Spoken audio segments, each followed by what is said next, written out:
रहीम, काबिल एहतराम मीडिया के मेरे लाडलो, आज काफ़ी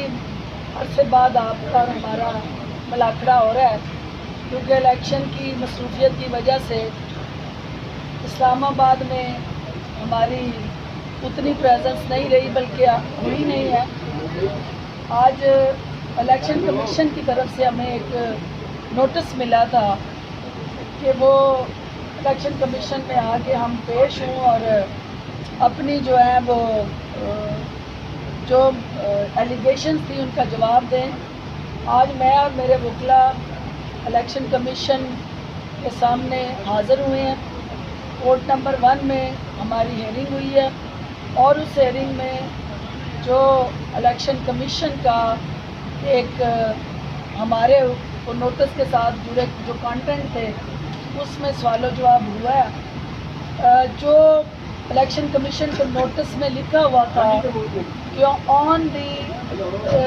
report of district election commission and district monitoring officer, election commission जो है वो हमें समन कर रहा है। हमारी वकला की ये इलेक्शन कमीशन से इस्तदाद थी कि जिस रिपोर्ट की बुनियाद पे हमें समन किया गया या नोटिस किया गया, वो रिपोर्ट्स की कापी हमें देना अशद ज़रूरी है। जब तक रिपोर्ट की कापी हमें नहीं मिलती, हम अपना जो है वो जवाब दाखिल नहीं करा सकते। इलेक्शन कमीशन ने हमारी इस्तदा को मंजूर करते हुए जुमेरात को 15 फरवरी को हमें रिपोर्ट्स के बाद अपना जवाब दाखिल कराने का मौका दिया है और इंशाअल्लाह जो हक़ाइक़ पे मबनी जो वहाँ की सूरत हाल थी, जो NH-70 के अंदर जिस तरह का इलेक्शन हो रहा था, जो उसके साथ जुड़ा पुलिस का रोल था और जो ओवरऑल एक ठप्पे पे ठप्पा प्रोग्राम चल रहा था, उन हाथों को रोकने के लिए हम लोग सुबह से लेकर रात तक मसरूफ़ अमल थे और पूरे पोलिंग स्टेशन के विज़िट के बाद 381 मेरे हल्के के पोलिंग स्टेशन थे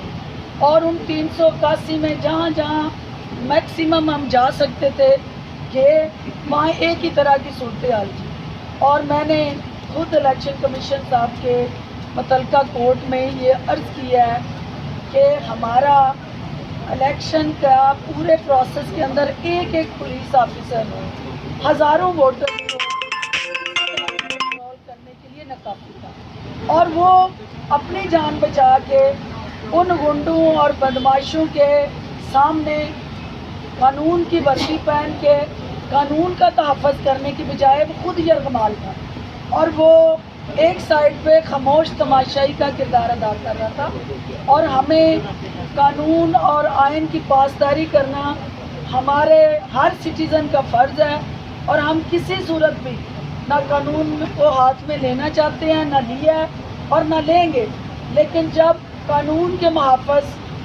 कानून की वर्दी पहन के कानून की धज्जियाँ बखेरने वाले और कानून का जनाजा निकालने वाले की सहूलतकारी करेंगे तो फिर आवाम जो है वो कानून हाथ में लेने पे मजबूर हो जाएगी। तो ये वो बदकिस्मत पहलू था जो इलेक्शन की दिन में हर शख्स ने अपनी आंखों से पुलिस की बेबसी को भी देखा और जो पोलिंग स्टेशनों पे हो रहा था उसका मुशाहिदा भी किया। तो लिहाजा मैं पुरुमीद हूँ कि इलेक्शन कमीशन 15 तारीख को जो हक़ाइक़ है, क्योंकि एक वीडियो की बुनियाद पे कोई नतीजा अख़ज़ नहीं किया जा सकता। हमारे पास जो वीडियोज़ हैं जो हमने हर पोलिंग स्टेशन की बनाई हैं, किस तरह से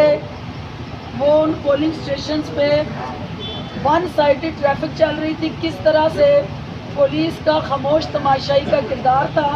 और किस तरह पुलिस जो है वो बेबसी की तस्वीर बने एक सहूलतकारी का किरदार अदा कर रही थी। तो वो हमने उनसे गुजारिश की है कि एक वीडियो नहीं, जितनी वीडियो हमने उस दिन बनाई हैं वो सब भी उस दिन चलाई जाएं। इलेक्शन कमीशन उनका भी मुशाहिदा करे और देखे कि क्या वहाँ आज़ादाना منصفانہ اور شفاف الیکشن ہوا ہے، اور پولیس کا وہاں جو بے حس رول تھا اس پہ بھی کوئی لائے عمل تیار کرے. تو 15 تاریخ کو ہمیں دوبارہ بلایا گیا ہے. انشاءاللہ جو ہمارے پاس اویلیبل حقائق ہیں وہ ہم لے کے آئیں گے. اور صرف NA-70 کا مقدمہ نہیں، یہ ہر حلقے میں جہاں جہاں غنڈہ گردی ہوئی، جہاں جہاں بدماشی ہوئی، جہاں جہاں ڈاکہ زنی ہوئی، ان سب کے حق کے لیے ہم کھڑے ہوں گے، بات کریں گے. اور ہماری کوشش ہوگی کہ رول آف لا پرویل کرے، اور جو قانون کے محافظ ہیں